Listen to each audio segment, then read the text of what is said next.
Thomas Peter Heaton. I was at a skating rink one night when I was 16 in 1958, and I saw this young lady skating around. I waited for her to take a break and get a coat before I made my move.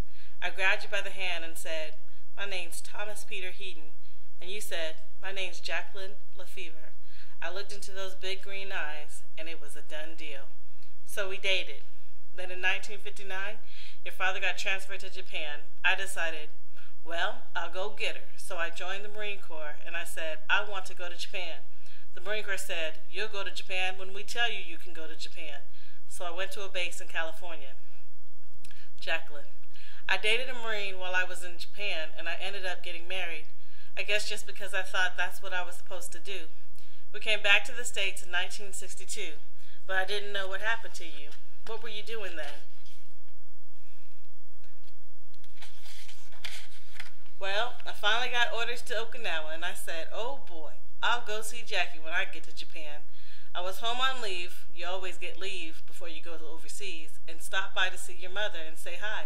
And she said right away, Jackie got married, but here, you can have this picture of her. I made some excuse that I had an appointment or something. The walls were kind of crawling in on me, and I left.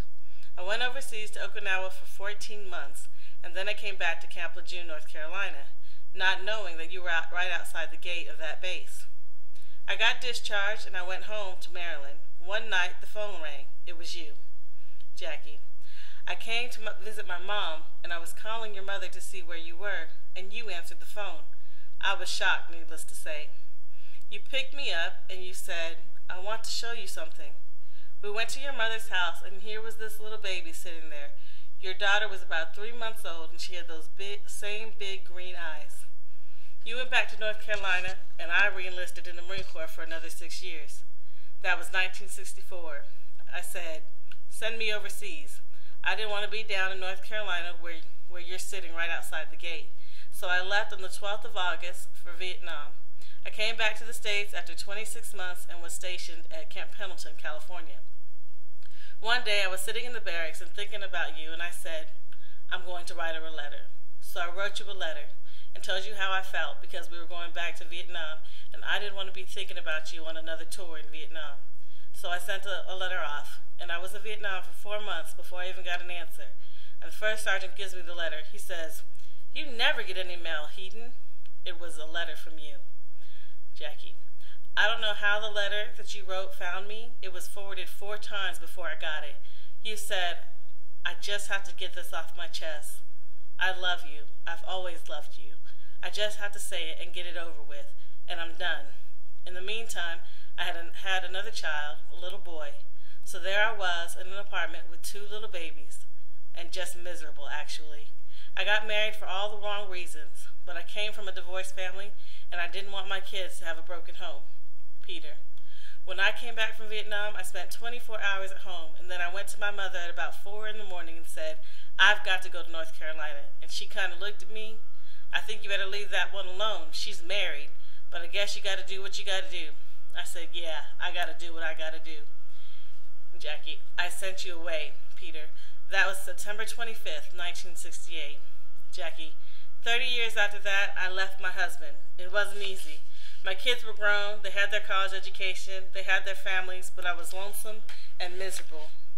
I was sitting there one night, this is Peter, I was sitting there one night and the phone rang. Matter of fact, it was September the 25th, 1998. Jackie, that night, I just made up my mind, I'm out of here, I'm so unhappy. And I sat there and I said, nobody ever loved me but Peter. And that's when I thought, I'm going to find him. And so that's what I did. I asked the operator, do you have a TP Heaton in Waldorf? And she said, no. And I said, well, I'm really desperate to find this person. I know he's in Charles County, Maryland, somewhere. And she said, let me check. She said, I have a TP Heaton in White Plains. So I said, oh my God, that's him. That's it. I started crying and I said, I have been trying to find this person for 30 years. It's the love of my life. And she said, you want me to dial the number for you? I said, yeah, you can dial the number. She said, can I stay on the line?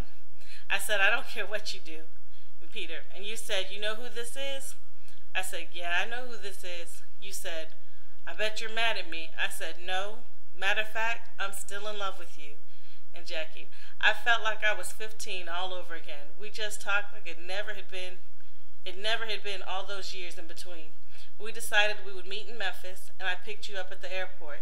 You jumped in the car and gave me a big old kiss.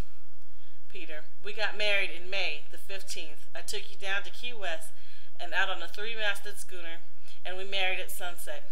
There's no address on our marriage certificate, just a longitude and a latitude. It's worked out well. It's just sad the time we lost. You can't get that back. We could have been together when we were 18, 19, you know. But I got you back, and you're just as beautiful as you were when you were 15. Jackie, that's because you make me feel beautiful.